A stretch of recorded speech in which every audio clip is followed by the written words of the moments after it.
Welcome to the Tech Egg. Don't get scrambled. Enjoy the video. You start by opening the apps you plan to use. That saves time and avoids juggling later.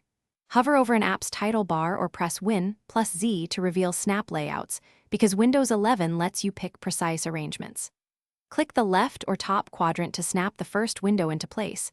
This anchors it so the system can suggest fitting partners. Once done, Windows shows thumbnails for the remaining space. Make sure the other apps are visible in the thumbnails. Next, pick which apps fill the remaining snap zones. Click a thumbnail to commit because the thumbnail selection is quickest. If your app isn't listed, drag it into the empty zone manually, and Windows will snap it into that cell. You can also use keyboard shortcuts. Win plus left or Win plus right to push a window into a side, then Win plus up or Win plus down to fine-tune. Make sure spacing and sizes suit your workflow, since snapping preserves focus and layout. Finally, adjust the divider between snapped windows by dragging it. That resizes both panes proportionally, which is handy when you need more space for one app. To preserve this arrangement, hover over the app on the taskbar to see the snap group and click to restore it later.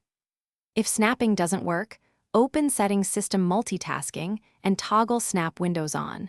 Because permissions or third-party tools can disable it, that single fix resolves most issues. Thanks for watching. Consider subscribing if I helped unscramble your problems.